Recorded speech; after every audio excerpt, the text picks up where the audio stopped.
instituted.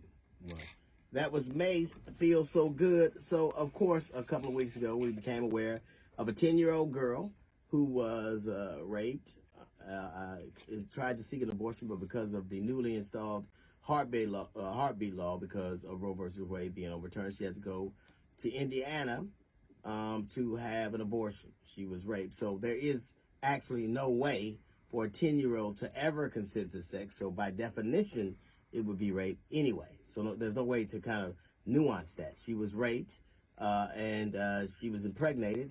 And to get relief from that pregnancy, she had to go to a neighboring state. And of course, initially we talked about this last week. The right's immediate response was this wouldn't happen and that they're making it up. All of those have been retracted, from Jim Jordan, who said, well, we just feel sympathy for the little girl who was raped, to the Secretary of the State of Ohio, to Wall Street Journal. All of them have had to retract. But Fox, Jesse Waters at Fox News, all of them had to do about face because the little girl was in fact raped and did have to go to Indiana. But let's be clear, that is going to happen a lot because Roe versus Wade being overturned, a lot of these laws are based on the 1930s and 40s. And Roe versus Wade put them at a standstill, and immediately those are the same laws that are instituted.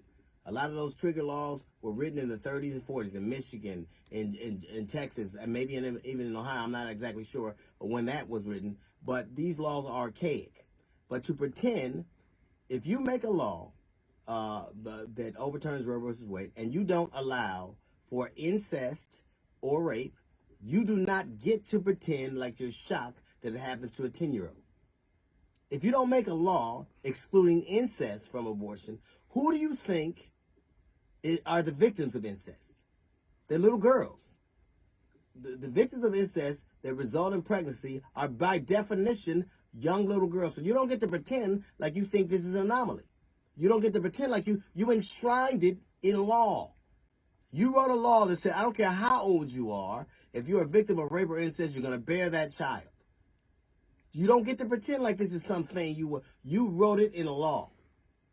You memorialize it in a law. You said that this was okay. Who do you think molesters do their molesting on? Little girls. They result in pregnancy. Little girls. That's who they do it on. So don't pretend like you're shocked. Now we know that physically, young girls from the 1970s to now, their puberty is starting a year and a half earlier. So it traditionally was 12. Now it's a year and a half earlier. And black girls and Latin girls, they start 3 months before that. So a 10-year-old is right about where this would happen at. And there were a lot of people, congressmen in Arizona and Georgia. I didn't know you could get pregnant at 10. If you're going to write a law that excludes rape and incest, you should at least know the physiological makeup of the people that you're writing the law about. If you're going to make a law about women, you should know their bodies. You don't even know that. As a matter of fact, the youngest recorded pregnancy in history was a 4-year-old who got pregnant at 4 and delivered the baby at 5. Mm. In America, it was an 8-year-old that got pregnant at 7 and delivered at 8.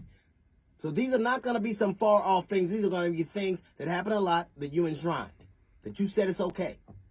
You said it's okay that if you're 6, 7, 8, or whatever age you are, that you get pregnant and then you have to bear that child. That's what you memorialize, and that's what people are agreeing to. Because a lot of these laws that were triggered after Roe versus Wade were written in an arcane fashion a long time ago. Yes, it is rare, but 6, 7, and 8-year-old girls can and do get pregnant. And a lot of times you didn't hear about it because they took medical, they took the medical out. They did the abortion. It didn't become a law. It didn't become a news story, but now it will. Often, people with ectopic pregnancies, that's going to become a news story. People with the lives of the mother in jeopardy versus the fetus, that's going to become a news story. Where it wouldn't have before, people would have just taken care of it and have been out of the way. But you've decided to make this okay. So you don't get to be shocked when a 10-year-old who is raped gets pregnant. You don't get to be shocked when an 8 or 10-year-old gets molested by her father or somebody close to her family and she's pregnant. You don't get to pretend that anymore. You've gone from child labor laws to children in labor laws. That's a little note from the GED section. We got the Jazz Report coming up in 15 minutes. It's the D.L. Hughley Show.